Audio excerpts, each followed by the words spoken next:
So today we're going to answer the question where peace really comes from, or maybe it's where peace really is.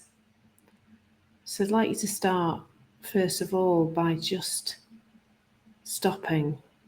You might be rushing around watching this. You might have other things on your mind. You might be busy. I just want you to pause for a moment. Feel your feet on the floor or feel your body against whatever's supporting it. And take a breath. And just notice what might be going on in your mind. Maybe it's quite busy right now. Maybe it's not. Notice what's going on in your body. Does that feel busy too? And maybe even from this very short time of settling, you might have noticed that you feel a little more peaceful. Now, thought might be there still, and that's okay. You don't have to do anything about that. But the invitation here is to just notice how much peace there is already present before thought. Like if we all just sort of stopped thinking now, what would we experience? Well, peace. And of course, you're a human being, so stopping thinking it's not really a thing. It's more about falling into a place of awareness of our thinking. But where does peace really come from? The truth is, it doesn't come from anywhere. The truth is, it's already here. We've got the whole thing kind of back to front, really.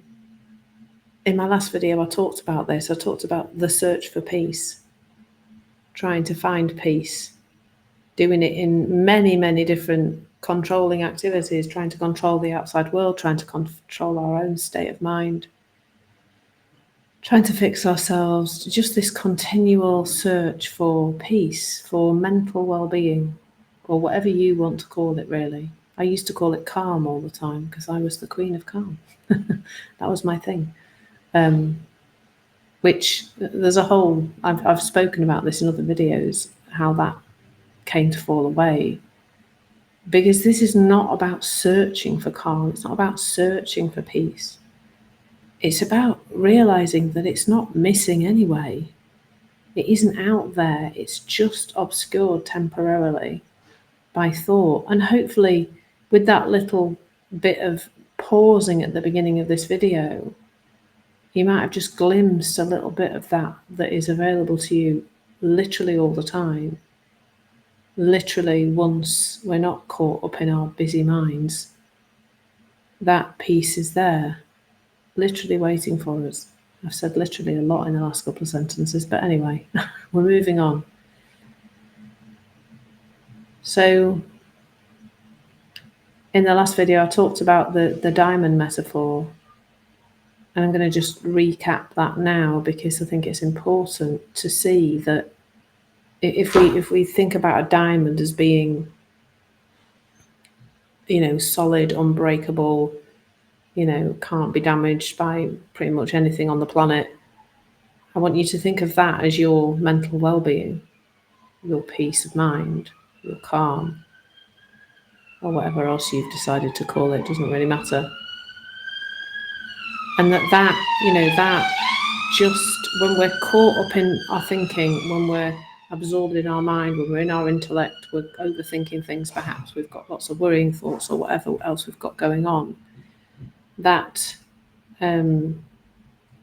gets hidden, it just gets obscured temporarily.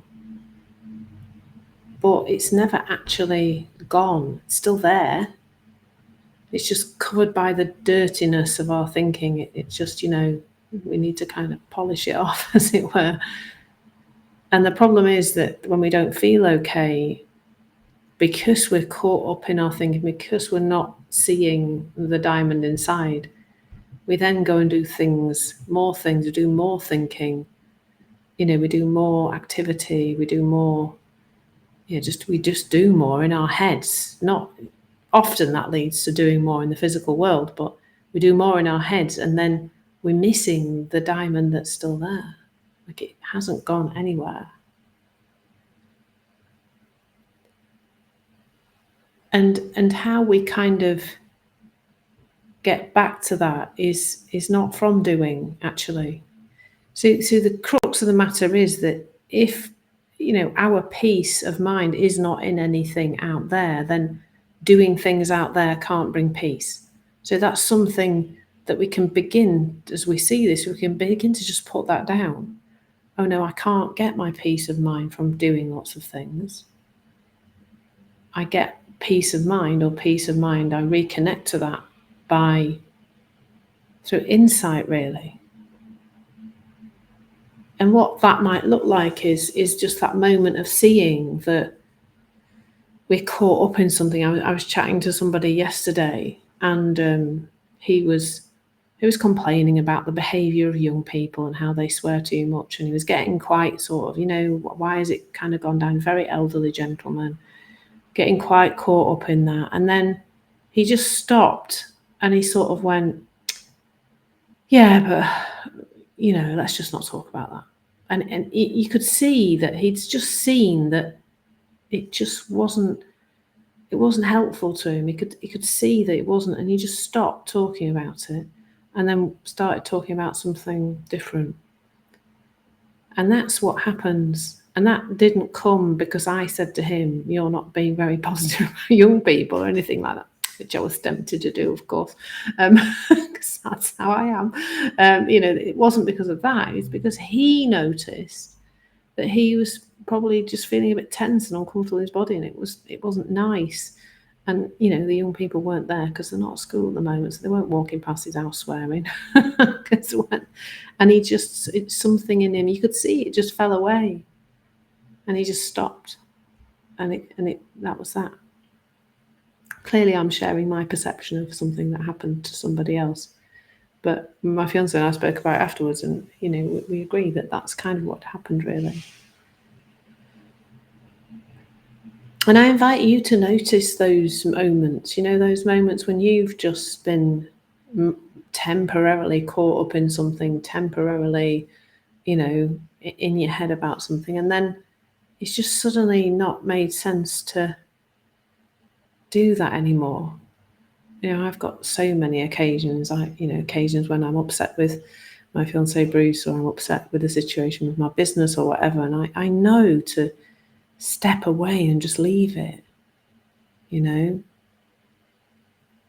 as we stop thinking about those things, the peace is there, because the only thing that's hiding it is all that overthinking, all that thinking that we do.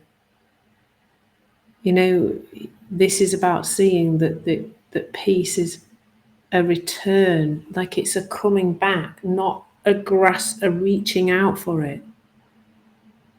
And then what seems to me to happen is that a lot less doing. And that's coming from somebody who loves doing things. Like, I am just, I like to be busy. I like to be creating things. I like to be doing things in my life. It's kind of, it's part of, it's just what I like to do, really. And I'm seeing that there's less to be done, maybe. I'm still not there yet, am I? You can tell. I'm very cautious about this. And we'll see what comes of that, I think. Well, you'll notice in my content, because something will shift, won't it? Maybe there'll be less of it. But maybe not. We'll see. So, I feel like that I could carry on talking, but I feel like there's no point, really. It's so simple and yet not always easy to see this. Peace is innate to you. It's natural to you. Your mental well-being is there. And no matter how stirred up and how upset you feel and how it feels like you've been like this for a long time, or whatever it might be, I want you to know that it's available for you too. And it's not something you need to chase. I hope that's helpful. I hope that's pointed you in a slightly different direction around, looking for peace, which, like I said in the last video, we're all fundamentally doing that. It's an inescapable part of being human. And I don't think I want to escape it, really, because it's, when we see it from this perspective, it's a nice place to live your life. And trust me, despite being a busy girl, I am generally there. I hope that's helpful. Please do feel free to completely, to reach out to, like this video if you like. That'd be lovely. Drop me a comment here. Quite happy to answer things. But, find me if you want to talk about this more. Take care. Lots of love.